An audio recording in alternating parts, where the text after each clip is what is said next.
The following is an encore presentation of Everything Everywhere Daily. Dogs and cats are both domesticated, four-legged, fur-bearing mammals. And beyond that, they don't really have a whole lot in common. One of the things that they don't have in common is how they wound up in the lives of humans. Cats established their relationship with humans at a totally different point in history and for totally different reasons. Learn more about the domestication of cats and how these wild animals wound up as pets on this episode of Everything Everywhere Daily.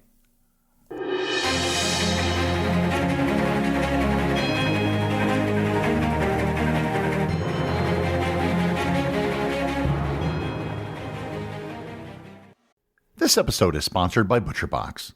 Several times I've mentioned the grass-fed and grass-finished ground beef and steaks that you can get from ButcherBox. This time, I'd like to tell you about their exceptional salmon and seafood. Most of the salmon that you might buy at a store is actually farm-raised. These salmon are fed a diet that isn't natural for salmon, and as a result, their flesh tends to be gray, not pink. To compensate for this, they're then fed a synthetic chemical to replicate the color of natural salmon. ButcherBox sources all of its seafood directly from independent fishing operations in places like Alaska, Maine, and Massachusetts. Everything is wild-caught and sustainably harvested with no added chemicals, dyes, hormones, or preservatives. The result is some of the finest salmon, scallops, cod, and shrimp delivered directly to your door. Sign up for ButcherBox today by going to butcherbox.com/daily and use code DAILY at checkout and enjoy your choice of bone-in chicken thighs, top sirloins, or salmon in every box for an entire year. Plus, get $20 off. Again, that's butcherbox.com/daily and use code DAILY. Hey everyone, this is Gary. If you're listening to this podcast, you clearly are someone who likes to learn every day. And if you want to add a little more learning into your everyday routine, check out TED Talks Daily, the podcast that brings you a new TED Talk every weekday. In less than 15 minutes a day, you'll hear about some of the big ideas shaping our world. This includes everything from artificial intelligence to the search for dark matter and more. Listen to TED Talks Daily wherever you get your podcasts.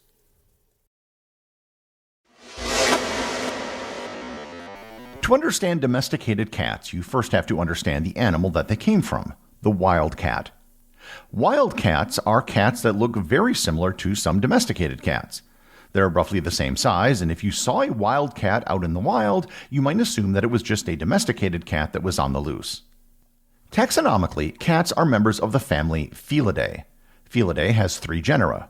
The first genus is Panthera, which consists of all the large cats that can roar. These include lions, tigers, leopards, snow leopards, clouded leopards, and jaguars. The second genus is Asionix, which consists of only cheetahs. And the third and final genus is Felis, which consists of all smaller cats, including wild cats. Wild cats consist of 2 species, the African wildcat and the European wildcat. Both cats look similar to each other, and there are multiple subspecies of wildcat which are located all over Africa, the Middle East, parts of Iran, India, Central Asia, China, and Europe. Some taxonomists do consider the various subspecies to be different species, but it's hard to create a hard division because where wildcat subspecies interact, they tend to breed with each other. Wildcats, as you can probably guess, are silent hunters that prey on small animals such as rodents and birds.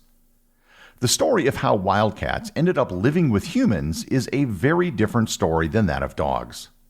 Dog domestication predates cat domestication by thousands of years. While the first dogs may have wandered close to humans for food, humans ultimately took an active role in domesticating dogs to use them in hunting, security, and as pack animals. If you remember back to my episode on the domestication of dogs, dogs may have come into the lives of humans about 20 to 40,000 years ago. The story of cats and humans is much more recent.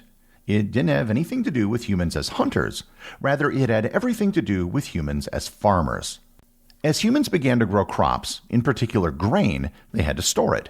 This was one of the principal benefits of agriculture. Grain could be stored for months or years to be consumed at a later date to even out bad harvests. The growing and storing of grain attracted wild animals that feasted on it. This included animals such as rats, mice, and birds.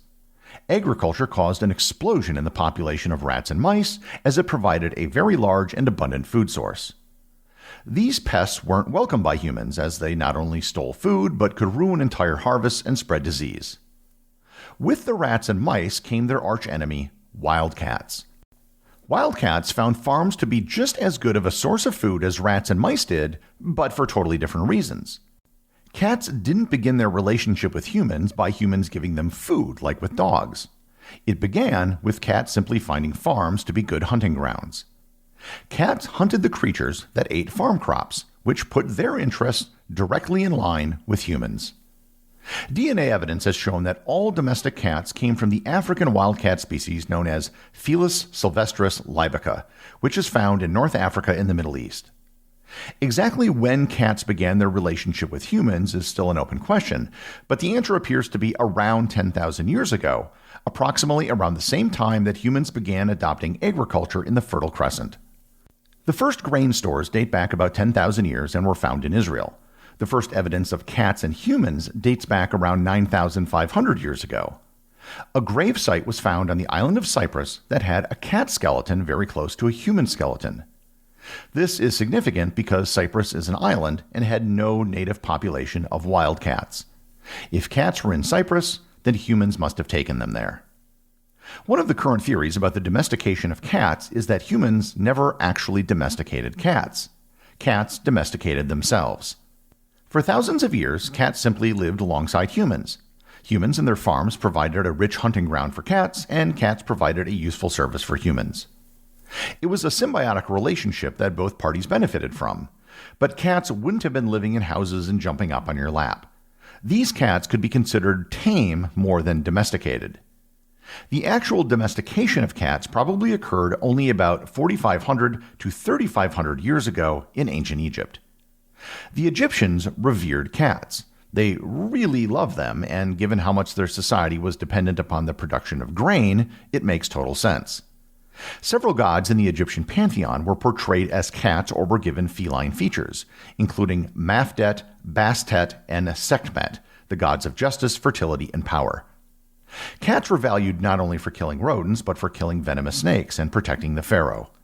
Cats were also mummified and buried with their owners as a sign of respect and devotion. The ancient Egyptians believed that cats had special powers and were able to communicate with the spirit world. As such, cats were often included in religious ceremonies and were believed to help guide the souls of the dead to the afterlife.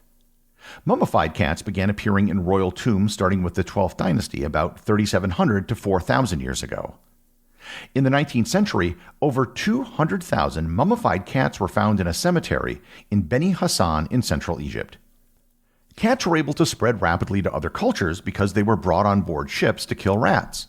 They would then either be traded or find new hunting grounds in other warehouses and in port cities. Domesticated cats were first introduced in Greece around 1200 BC, as they were spread by Greek and Phoenician traders around the Mediterranean. The Greeks used to keep weasels as pets to catch mice, but switched to cats because they were better hunters and better pets. The Romans had no cat gods like the Egyptians did, but they also held cats in high esteem for similar reasons. The cat was a symbol of liberty and independence to the Romans. Cats were actually prized all over the world. In China, cats were prized for their ability to protect manuscripts from rodents. In Norse mythology, the goddess Freya is depicted as riding a chariot being pulled by cats. In Japan, cats are considered to be good luck, and the Maneki Neko, a porcelain cat with a swivel arm, can often be found at the counters in shops and restaurants. In Islam, cats have always been given a position of respect. According to the Hadith, the Prophet Muhammad prohibited the killing of cats. One of Muhammad's early allies, Abu Sa'id, supposedly had a cat that saved Muhammad from a venomous snake. And Muhammad himself may have also had a pet cat named Mu'iza. In the Middle Ages, European attitudes towards cats began to change. They started to be associated with witchcraft and the devil. Burning cats alive became an actual form of entertainment. And perhaps not surprisingly, this coincided with the rise of pandemics such as the bubonic plague, which was spread by rats. There were no members of the genus Felis in the Americas, so there were no wildcats. However, it has been proposed that some Native Americans may have domesticated bobcats. There are people who have domesticated bobcats, which behave like much larger house cats. The domestication of bobcats theory is far from universally accepted, even though it appears to be technically possible. Many countries have a tradition that says cats have 9 lives. However, in other countries like Italy, Germany, Greece, and Brazil, it's said that cats have 7 lives. And in the Arab world, it's common to say cats have 6 lives. The association with cats and multiple lives comes from their speed and agility, which allows them to escape dangerous situations, and also from their seeming ability to always land on their feet. Depending on who you talk to, there are between 45 and 70 different breeds of domesticated cats in the world today. The process of selectively breeding cats for particular attributes, something which has been done with dogs for thousands of years, may have only begun about 500 years ago. Long-haired cat breeds such as Persians are thought to have originated in either Western Afghanistan or Iran. There is only documented evidence for them dating back to the 17th century. Hairless breeds such as Sphinx cats are very modern, with most breeds only having been established in the later half of the 20th century. The global domesticated cat population is estimated to be around 500 million, but that number is difficult to estimate because there are so many feral cats. Feral cats are a much bigger problem than feral dogs. Because of how they were domesticated, cats can still hunt their own food and have retained many of their natural instincts. In fact, even though many cat owners don't realize it, domesticated cats still hunt and kill a large number of mice and songbirds. In many places around the world, the introduction of cats has resulted in the extinction of species, often quite rapidly. At least 20 native mammal species in Australia have gone extinct due to the introduction of cats. In New Zealand, birds such as the South Island pio-pio, the Chatham rail, and the New Zealand merganser have all gone extinct, largely due to the introduction of domesticated cats. In just the United States alone, an estimated 75 million cats are responsible for the deaths of 1.3 to 3.7 billion birds and 6.3 to 22.3 billion mammals every year. These aren't just feral cats that are responsible. Almost any domesticated cat which goes outdoors is probably hunting. A study of feral cat populations in California found that even when feral cats are fed, they still continue to hunt as they did before, as their hunting is instinctual, not necessarily driven by hunger. Cat hunting can have downstream effects as well. In Maryland, one study found that cats hunting chipmunks, which is the primary food source of the Cooper's hawk, resulted in decreased hawk populations. Attempts at introducing cats to control rat populations in cities like New York have largely failed because rats are large and can put up a fight. So, cats just tend to focus on songbirds and other native species, or just eat garbage. Sir David Attenborough has suggested that British cat owners just tie a bell to the collar of their cats to make it difficult for them to hunt birds. There have been many jokes about the relationship between cats and humans. It's been said that there is no such thing as a truly domesticated cat, or that cats actually domesticated humans, not the other way around. And there's actually a kernel of truth in those jokes. Cats weren't domesticated like dogs or horses. They largely lived alongside humans for thousands of years in a symbiotic relationship where they hunted pests on our behalf. It wasn't until much later that they were brought indoors and made part of our families. However, domesticated cats are not that different from wild cats. Even though they may purr and cuddle up next to you, they still have the instincts of a super predator.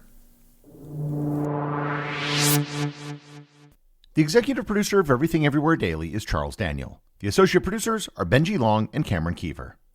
I want to give a big shout out to everyone who supports the show over on Patreon, including the show's producers. Your support helps me put out a show every single day.